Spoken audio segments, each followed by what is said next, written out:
Welcome to World's Finest, the Southgate Media Group's weekly DC Comics review, now part of the Channel 52 podcast. I am Phil, and with me is... Hey guys, it's Will.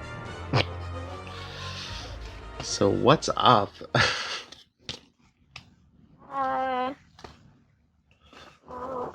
Good week for DC? We found distinguished competition this week. I wasn't feeling it this week. What? Yeah. It was a decent week for DC Comics, wasn't it? Okay. In some ways. Yeah. Let's just get into it. I didn't read that many books because I'm out on so many. So. And there's only one new book to talk about for me. That was the number one, I think. Yeah. So let's just see how you felt this week. All right. I guess I'll start as I always do when I have it. Earth 2 Society. Wait a minute. I thought we were done. No, it won't die. It really won't. Like, the world seemed to end, but then they're like trapped in this, like, the world's like this just transparent world, but I guess it's slowly coming back. I don't know if they're bringing back the original Earth 2 from like New 52 or if it's from before that, but because world seems to like form when at the end of the issue, and it almost looks like Earth 2 from the Flash. I don't know if they're setting up the new Justice Society book, because everything. I mean, there's like looks like high tech stuff, but it has like that. You know, Vixen's grandmother's going to be a part of the JSA. Oh, exactly, it's like it's that old timey feel, but the technology's there. Interesting. Next thing you know, they're gonna be fighting Eobard Thawne. Who even knows? They might throw in a Damien Dark that looks like a Neil. Oh, Disney. Don't ever change. I don't think they ever will. That's what that book felt like. I mean, I guess they have to, I don't know, whoever still's reading the Earth 2, I guess they're going to read the Rebirth one, so they don't want to have to do too much world building for those people, I guess. I don't know. I guess. I mean, it was alright. Probably a 3.75. Oh, really? Yeah. It's getting there, then. Okay. Mm-hmm. Well, I guess I'll talk about the one I know you didn't pick up. It's Batman in TMT Adventures #1. So if you... I have to say that if you like the Batman and Teenage Mutant Ninja Turtles team up, this is not in the same vein. It's more like if Batman the Animated Series and Teenage Mutant Ninja Turtles, the original 1980s cartoon series, met up and they made a comic book about it. That's what that would be. And anybody that is a fan of Teenage Mutant Ninja Turtles kind of knows that the 80s cartoon isn't as great as the later incarnations because it was basically just make toys, but it was fun. Yeah. So, and Batman the Animated Series is kind of the series is kind of serious. So like those tones, if you like are just like picking it up to pick it up, that juxtaposition might jar you. But I really think that this will be a fun book. It was a great world building exercise. It sets up both universes really well, and we'll just see how it goes. I gave it a 3.5 because, like I said, that tone just kind of threw me off after reading the other one where they teamed up. That was so great and serious and true to the original Teenage Mutant Ninja Turtles comic book where it spun out from. So it was just kind of like, oh, why didn't they just do that instead? What's this about? But I think they did this specifically so that they could have more all ages books because it's like not a lot of violence. It's very much, just fun. So I can understand that too. Well, the main reason I didn't pick up this book? Why? I didn't even know it was out. I didn't know anything about this book. You would think they want to capitalize. Well, after that Teenage Mutant Ninja Turtles movie. I mean, like, Casey Jones was the best thing about it, but they even squandered that character, so whatever. I don't know. I'm surprised they didn't try to cash in and do like a Green Arrow. TMNT Green Arrow crossover, yeah. Oh, dude, just wait. We're gonna have some turtles in the sewer on Arrow. Just wait. We already got a dude and a half, man. You remind us of our friend Casey Jones. Oh, God. Oh, so where to next, Captain? You probably. I know you didn't read Wonder Woman 10. No, sir. Well, it's one of the year one issues. It wasn't bad. They took her to the mall to try to. She wanted to learn about Man's World, and it's actually decent. She actually don't ask me why, but this group of guys comes in and just starts shooting up the mall, and she like saves a bunch of people.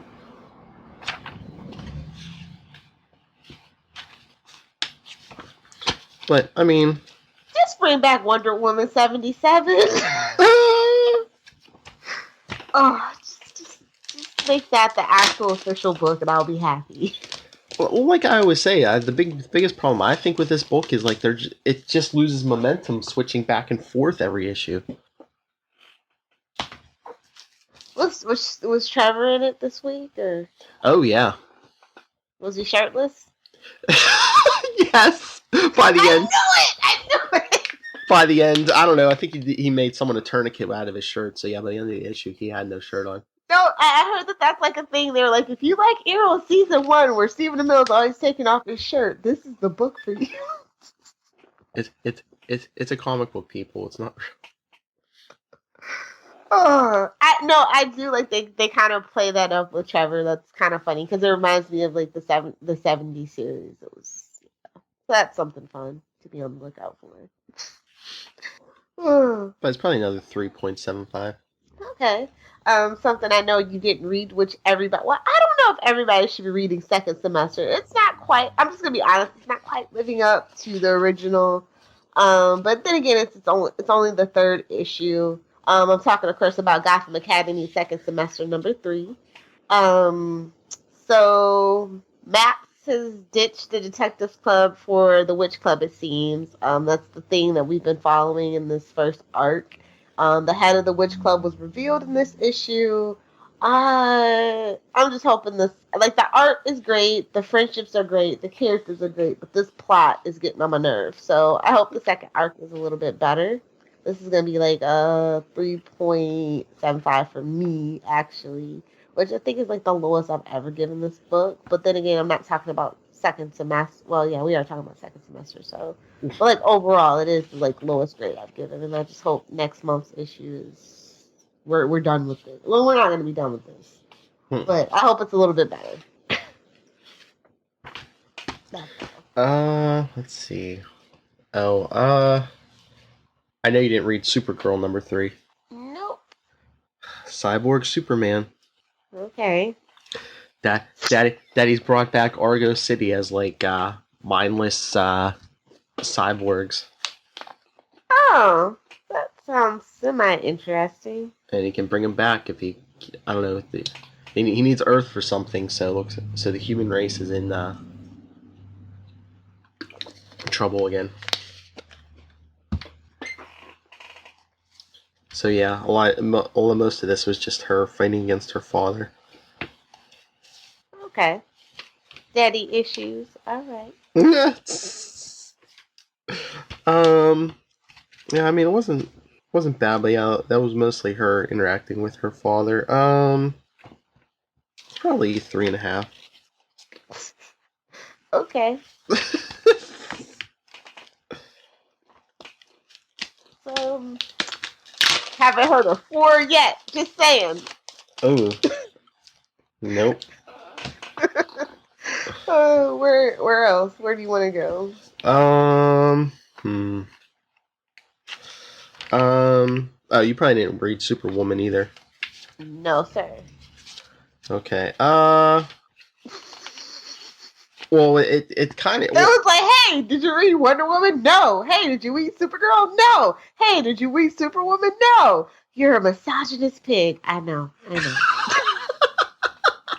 I did pick up Batgirl and the Birds of Prey, so there's that. Okay, well, Superwoman number 4. Well, it takes place at after that Action Comics where Lana met Lois and Clark, but now it looks like she's being haunted by Earth 2.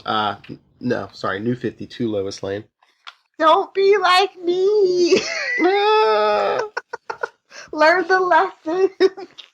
Act like the old time stuff. Exactly, and they won't kill you off. I don't know. Supposedly the powers she got are killing her. Huh. Mm-hmm. Just like somebody else. Okay. And speaking about CW connections, do you remember who the big villains is For Superwoman? No, who? Lena Luthor. Oh. So why isn't that in Supergirl instead? I don't know. Maybe she will be a villain.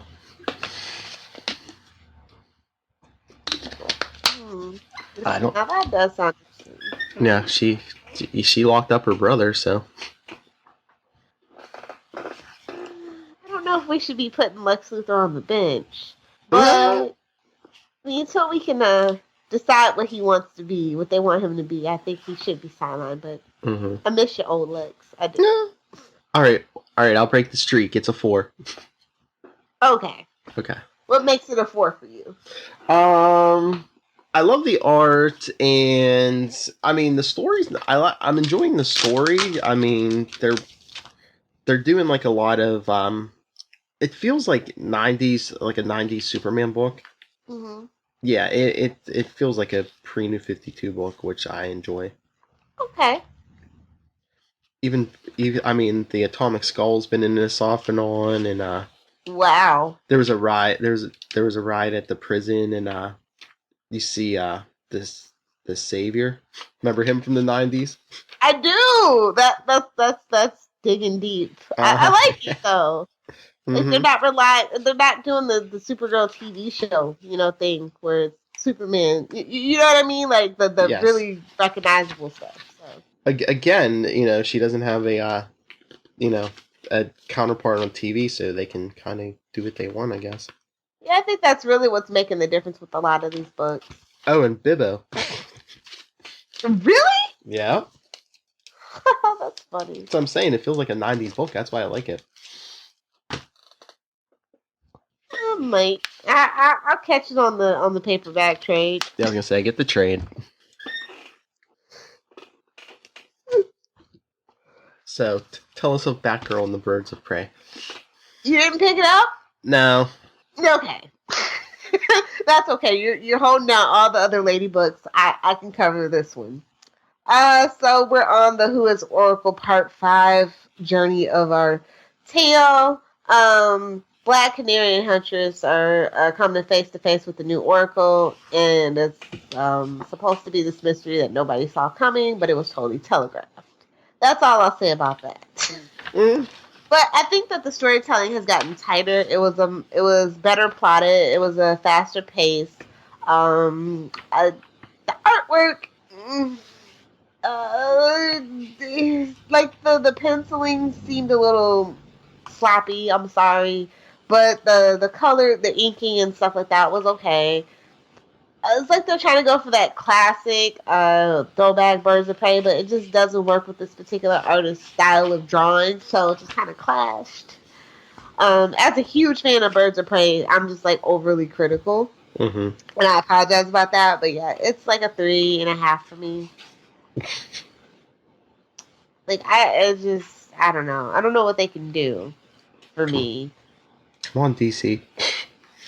I mean, honestly, like, I love Birds of Prey and everything, but Black Canary in the Green Arrow book is, like, 1,000,000 times better than the Black Canary in this book. And I mean... You know what I mean? We need some consultation. We need, like, a character conference for all the writers or something, because I need some...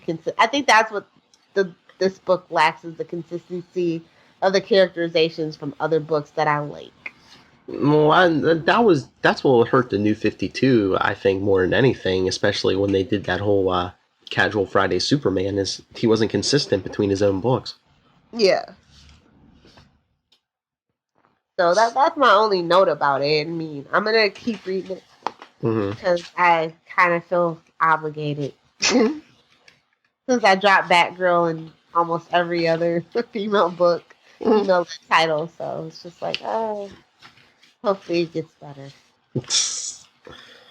All uh, right, can we get to some good stuff finally? I don't know. Did you read Flash? No. No. Okay. Well, looks like they're bringing Shade back.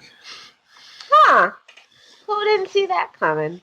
It'd be cool if he was like the pre-New 52 version, but who knows? Does it seem like it, or just him? Well, you kind of. I'm sorry. Get ready for this pun. I don't know. You kind of just see him in the shadows. Middle name's Kelly now. Congratulations. Hey, hey. But no, I mean it's Wally gets young Wally gets cocky and taking down a new rogue called Papercut. Ooh, is this a new arc? Yeah. Okay. Yeah, so but then Barry's like, I know you've been spending time with the Teen Titans, and he's like, you didn't tell me about that, so he basically benches Wally, but Wally's like, oh, Flash will see how good I am if I catch this new metahuman, and then he at the end he runs in the shade and gets enveloped. I don't know, but this story has potential, but I was like, Papercut, really? What was Papercut's power? At first it seemed like he could I don't know, it seemed like he could telekinetically control like paper, but then he was like, it doesn't have to just be paper. I can control anything made out of wood. So he started like using trees to attack people. So I'm like, okay, why wouldn't you just use your power to control, something large and wooden instead of paper? So kind of like how Spike in like one of the X-Men books had those little spikes come out. Oh, that's what I'm just like imagining him just like throwing little papers. Paper cuts do hurt like the Dickens though, not gonna lie. Mm-hmm. They, I don't know. This one probably would have been a 4, but I gotta give it a 3.75 for Papercut.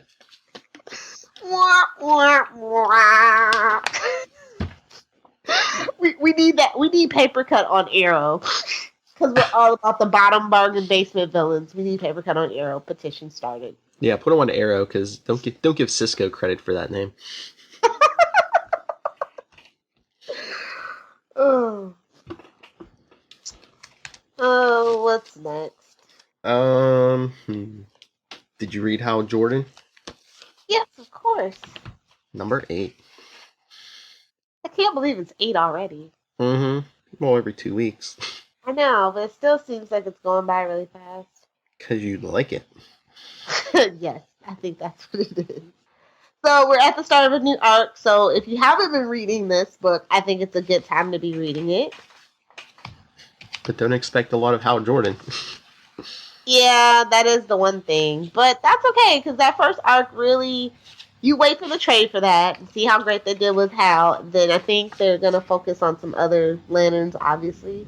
Mm-hmm. So I think that's a good thing. We're not stagnated with one character, which I think was my problem. It's like, okay, he's the only Green Lantern.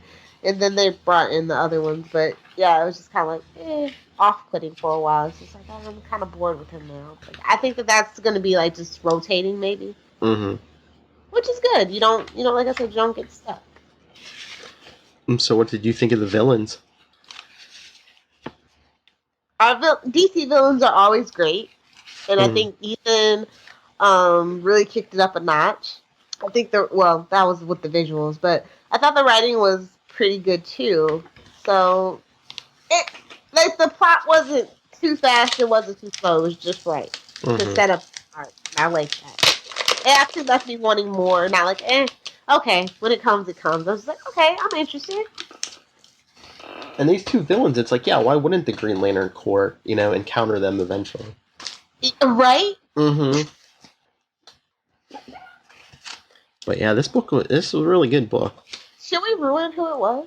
Because it's interesting to me, because it's kind of a Superman thing. Sure. Spoilers. I mean, well, first it's Starro, and then it ends up being Brainiac. Yeah, I was like, I like this. Mm-hmm. But it makes sense.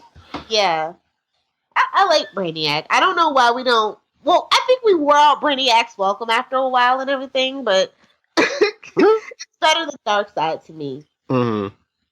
So yeah, if you're a fan of Brainiac, this arc might be for you. So what did you give this book? A 4.25. Of course, I gave it a 4.5.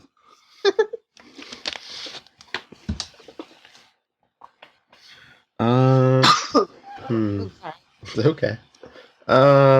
Action Comics 967. 33 more issues to go. 33 more issues to go. And every 2 weeks, that's what, like 8 more weeks. Oh, I don't know, man.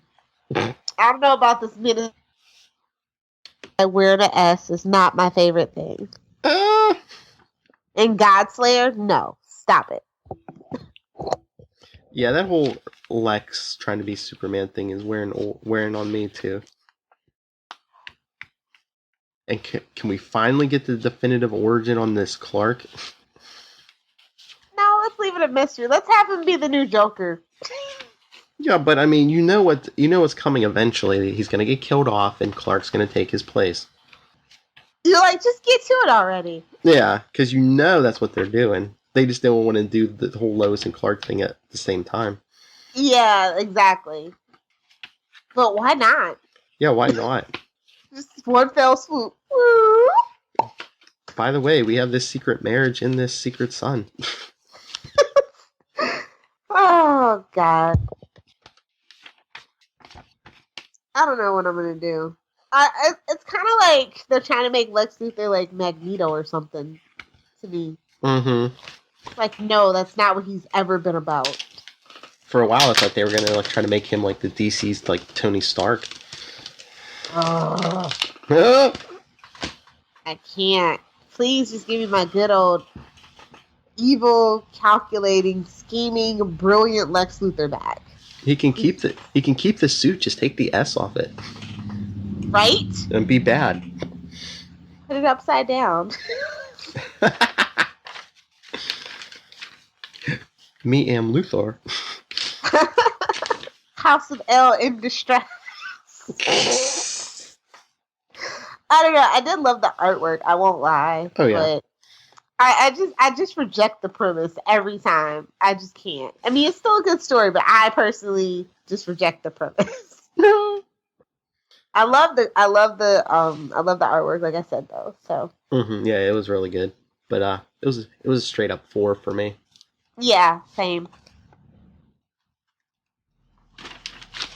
Just kill him already.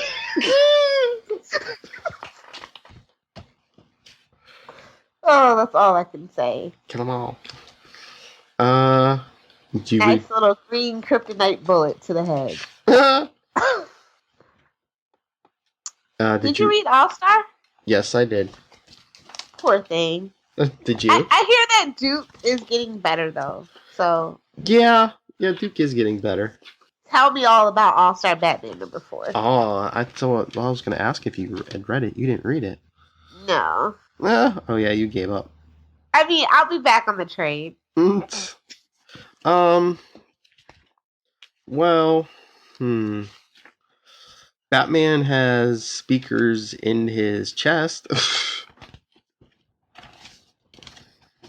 He's like taking people out with sonics, and he even calls them pectoral speakers. And Snyder's still writing this? Oh yes, what do you think? Really? And for some reason, Two-Face has I don't know, I guess he just kind of rented some talons from the Court of Owls.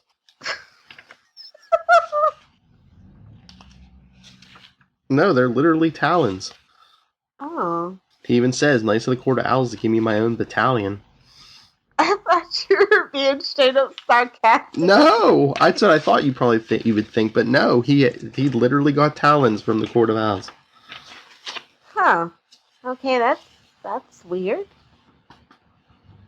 Is that going somewhere, you think? Or A I don't drive-by know. line. I think Snyder just wanted to throw in as many villains as he could.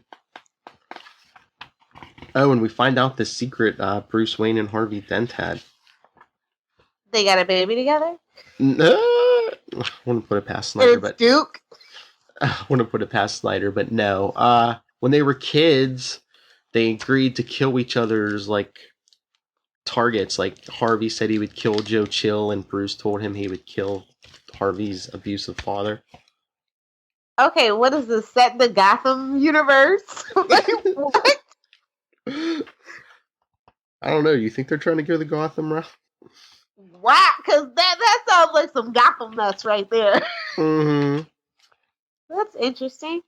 And then Two-Face got a message from a pre-recorded message from guess who sent all the villains and everybody after him? Who? Harvey Dent. Oh, okay. It's like I'd rather be dead than be you. Wow. Mm-hmm. That's interesting at least. But no, yeah, the backup story with Duke was pretty good. Which did you like better? Probably the backup, which is sad because I think it was only like 8 pages. Just bring back We Are Robin. God. I Am Duke. I know. That was a good book. Because I mean, they shuffled those other characters off the limbo pretty quick. You could at least like put another one in Teen Titans or something. Just nope, Duke, you live. Everybody else, goodbye. I mean, this one's probably another 3.75, and it's that high because of Duke. So. Ooh. Okay, yeah, that's what I figured. Mm-hmm. Poop Batman. That's what they're gonna have to change it to in a little bit. Did you read Deathstroke? Yes, I did. Me too. I like this one. Mm-hmm. They're doing a really great job with Deathstroke. Mm-hmm. And so they had that like flashback with her name's Vigilante too, right? So is that in continuity? So is that in continuity then? I believe so, right? That's what it looks like. The 90s stuff is in continuity, people. Yes. I think that Christopher Priest is doing a great job. I just want to tell him, especially since this is a twice-a-month book. Mm-hmm. And he's really bringing some depth back to the character and some like brevity and stuff like that, and I like that because I don't know how I would feel if they just tried to make him Deadpool. You know what I mean? Mm-hmm. Yeah. We already have Harley Quinn for that, so. And it's like the Civil War, and it's like about like his honor and like what his code is basically, and I just found that interesting. Yeah, I like this because they're focusing more on the man and not doing like the last series where like they're throwing him against like Amazonian gods and stuff. And yeah, like I said, I like a good anti-hero, and that's kind of basically that's the model. Old-timey Deathstroke was kind of the model of all the anti-heroes that the DC anti-heroes were based off of, even Lobo. So It was just like, yeah, and they're getting back to that, and I like that. So what did you grade it? I gave it a 4.25. That's what I gave it.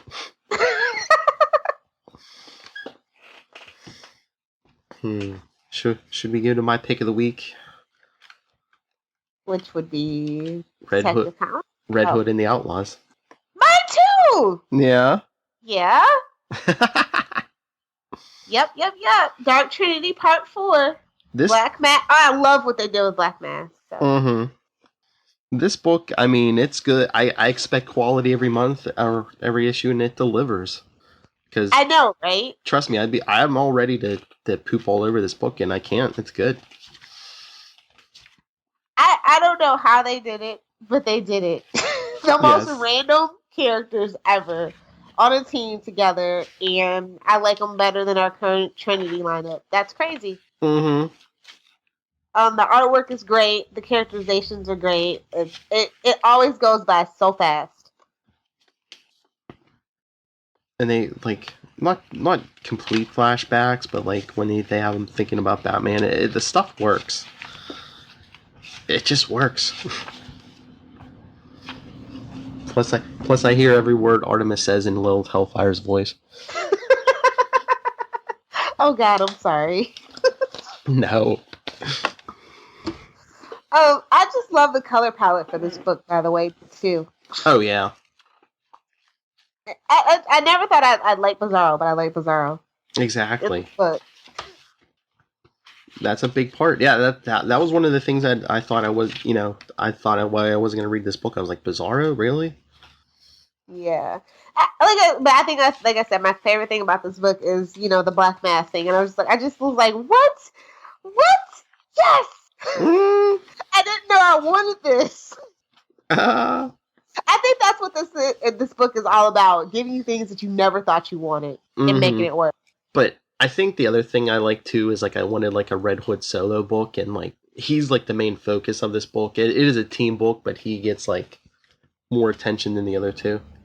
And I love how all the reviewers start off with, now, Jason Todd has never been my favorite writer, but damn, he's good in this book. Like, literally every review that I read about this book, that's how it starts. Well, I'd say that's our review.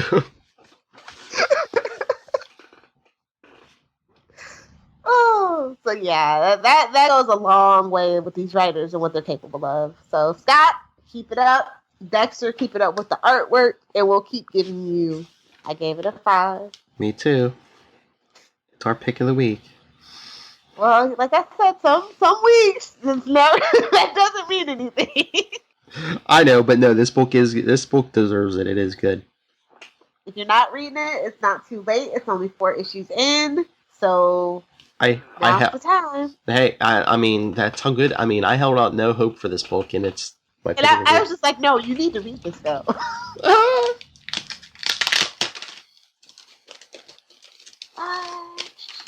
Do we have Detective Comics left? Yes. Okay. 66 more issues to go. 66 more issues to go. 944. Oh, I don't know. Mm-hmm. I thought the cover was amazing, by the way. Mm-hmm. That needs to be a poster. Yes, it does. Hopefully I can find the what do they call it? The titleless cover before they put the DC Rebirth and stuff on it. Mm-hmm. I thought that the artwork was amazing for this whole book. Oh yes. The best thing about it. The second best thing was the fast-paced plot and the new villains. Like, I'm here for it. And like their leader, we still don't learn their identity. Is it? I wonder if it's gonna be somebody we know.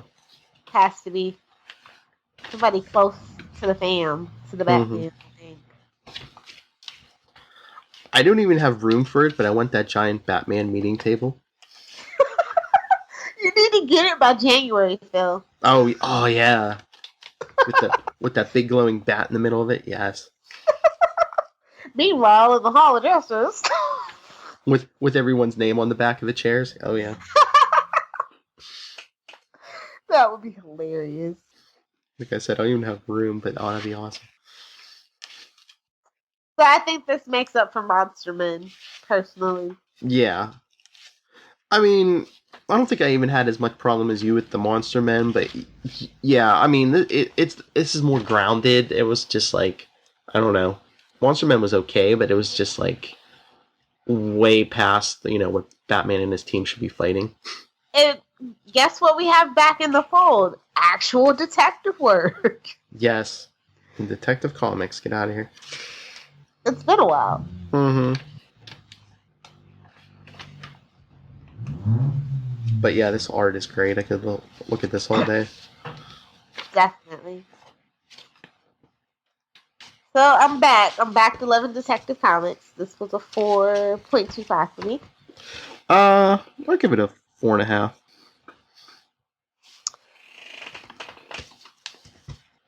Mm-hmm. Is Charlie reviewing New Superman or? Yes, New Superman. Which is good since we don't cover it. Now, if only we could get him to cover Cyborg. Hell, I'll send him the copy. Oh, if you send it to him, I'm sure he'll review it. Okay. Remind me. but he's loving that he's loving the Superman book. Yeah. Well, it's time for Superman to be good again. So that's it. Yeah. So yeah, give your social media because I'll give mine and everything else with Charlie. Okay. Oh yeah, I just want to remind you that the trade that's out this week is Green Lantern's Corps Edge of Oblivion. Pick it up. You will not regret it. And now time for shameless plugs and self-promotion. You can find me on Twitter at Lil Hellfire. You can go to my website, adventuresinfangirling.com. You can find us on Instagram, adventuresinfg. We're on Twitter at adventuresinfg as well. Hope you like the content that's there. If you got recommendations for comic books, movies, TV shows, whatever, send them to me. I'll review them. It's going to be fun. All right, everyone. So here's Charlie Esser's review of New Superman. All right, everyone. It's that time again. It's time for another marvelous review from the mighty Charlie Esser. Charlie, you said you read New Superman this week? New Superman number 5. Now, and I got a variant cover, which is a beautiful little Silver Age throwback with New Superman, and it's got him having to eat a bunch of dumplings apparently, and there's like 2 word bubbles, but it's in Chinese, which I cannot. I've been like searching for like, what does this translate to, online, and no one has posted what it translates to yet. But I'm guessing it's a very funny joke in Mandarin. And if I could pronounce these symbols, I would be just using this as a catchphrase. Because he has to eat all the dumplings for some reason. Anyway, meanwhile, back in the Bund, which is a tourist area along the Huangpu River in Shanghai, China. There's a submarine coming up, Legion of Doom style. And they actually even kind of designed the submarine to look almost like a sort of a more fish version of the Legion of Doom object. The human firecracker. And, kind of annoying in this, one thing I'll say is, well, I won't say it's annoying, but they don't. Mm-hmm. They have everyone's name, which is an English translation of what their name is in Chinese. I would love to hear I'd love to know what Human Firecracker's name is in English or in Chinese. Like, it would just be fun to know. Anyway, the Justice Society, the Freedom Fighters of China, who see themselves as heroes trying to liberate China against the oppressive bulwark of the regime. And meanwhile, we go back to Keenan and his father's apartment, where his father is making him tea. And he has found out that his father is, in fact, General... He is also a superhero, although Keenan calls him a supervillain. And that is a point of contention between them. Who is a villain and who is a hero? We find out that Keenan's father and his brother had both been part of the pro-democracy movement a while back. We're assuming there's probably some sort of a Tiananmen Square callback in this somewhere. They were students on campus, and Keenan's father fell in love with Keenan's mother. They were attacked by, police for their protesting, and that is when they fell in love. They went to leave their radical friends behind to raise a family, and then about 12 years ago, they received video of the Justice League, Batman, Superman, and Wonder Woman. And this inspired Keenan's mom to become Liberty Goddess, the first Chinese superhero.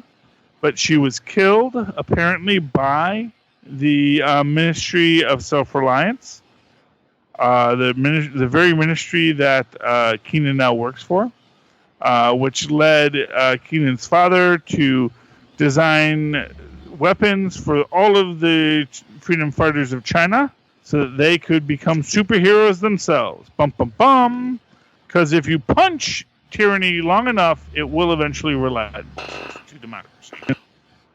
Anyway, they go on. They realize that basically Keenan's father convinces Keenan to come with him and join the freedom fighters as they go to the Bund, where the freedom fighters are fighting. And then this is cool, because we have Dr. Omen as our Amanda Waller, Nick Fury, Maria Hill of this universe, of the Chinese section. And she gets called out by August General in Iron, who is, in his own way, sort of the Captain America of China in the DC universe. If I'm following all the logistics here, and he's basically saying, yeah, we know that your escaped prisoners stole your genetically modified Starro, and you've unleashed a weapon of mass destruction on China.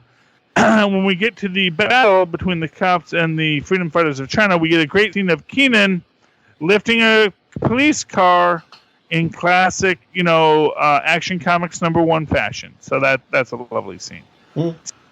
Human Firecracker and the General greet each other. This is Keenan's uncle and father, saying how good they are to be together. And then, of course, who should show up but Baxi and what's Wonder Woman's name?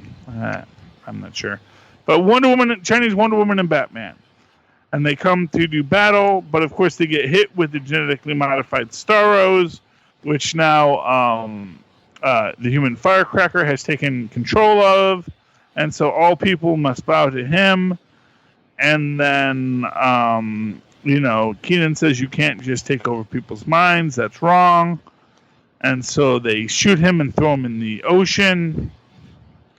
When he comes to, he is being brought in by his father to the Pearl Tower and Dr. Omen herself, even knowing that this may result in his imprisonment. They are trying to revamp Keenan's powers. The solar power, the solar energy does not help. And we get this great idea that basically what they're arguing with Keenan is that he has sort of channeled the spirit of the key of Superman. And so long as because they were thinking that his periodic loss of powers was due to the a flaw in the system to give him the powers, but in fact it is a problem with his own inner psyche. When he loses faith in himself, he loses his powers. Anyway, so basically they realize that, they need to, there's a whole fight between Keenan's dad and Dr. Omen. It's so poignant at this moment is, Dr. Omen says, and you think democracy will give them their voice? Well, so Keenan's father says, the common people deserve a voice in how they are governed. Dr. Omen says, and you think democracy will give them their voice? Take a closer look at what's happening in the West, General. Study Plato. Democracy always decay into tyrannies. Spoken like a true government puppet. I'm done arguing politics with a supervillain. Thank you for bringing back our asset, but it's time for you to pay for your crime. I really enjoyed that scene just because it does, as of this moment when we're all questioning democracy, maybe 50, 50 and change of us, 50% and change of us are. Basically, the Starro-infected freedom fighters have now taken over an airplane, and in order to defeat them, Superman and his father decide to go take on the bad guys. The end. I really enjoyed the book. At $2.99 you can't go wrong, and this was actually well with the $2.99. New Superman is a very good book. I enjoy it. I love what I love most about it is this idea of just having a completely alien culture that we have somewhat been indoctrinated as Americans to see as a evil other may well have their own perspective. And I think at this moment in political strife in our country, maybe it's time to start saying, hey, maybe there is a perspective there. Now, granted, a great, I can never get past the racial and ethnic questions of our current political strife. But still, we ought to try and figure out where everyone's coming from. Because everyone in their own mind is the hero. Everyone is the freedom fighter. Everyone is the superhero. And everyone, too, is the supervillain. And that is my Marvelous review for this week. Thumbs up. We're going to give New Superman number 5. We're going to give it 4 dumplings. 4 steamed dumplings that we must eat as a line of women bring us more out of 5. Very nice. Well, once again, thank you again, Charlie, for bringing your marvelous point of view to the DC universe. And if anyone wants to discuss anything with you or even recommend a book for you to read, where can they get a hold of you? Well, if you want to recommend a book to me, write to me at superconnectivityblog@gmail.com. That's superconnectivityblog, all one word, @gmail.com. And if you just want to have fun with me and hang out on the internets, you can tag me and hashtag me and friend me or follow me on the Twitters at Charlie Esser. That's CharlieEsser. Look for the 2 E's in the middle for quality. All right. And if you want to talk to me or Lilith or even Charlie about DC books, you can email us worldsfinestpod@gmail.com. Facebook, we're World's Finest Podcast. Twitter is @worldsfinestpod. And we're even on Instagram, World's Finest Podcast. And you can that's right. And you can always get a hold of me, nightwingpdp@gmail.com. And on Twitter, I am @nightwingpdp. You know what? I mean, I've done a few, but recently I've been doing interviews, and they've all been Marvel. So, hey, DC people, I want some interviews. So, yeah. Hit me up. You know what? I'm going to say this right now. Who writes New Superman? Talk to Phil. He has probably got all kinds of thoughts on Superman. Oh, DC in general, I have so many thoughts. Yeah, man. I mean, and hey, and if he gets stuck on New Superman, he can always invite me to help him out. That's right. I've been reading this book since the very beginning. Oh, 5 months of it. Well, he hasn't been around much longer than that, so. All right. All right. Well, that's it for the night. You've heard the beginnings of Charlie Esser's eventual takeover of the World's Finest Podcast. So, send National Guard, and thank you again. Good night.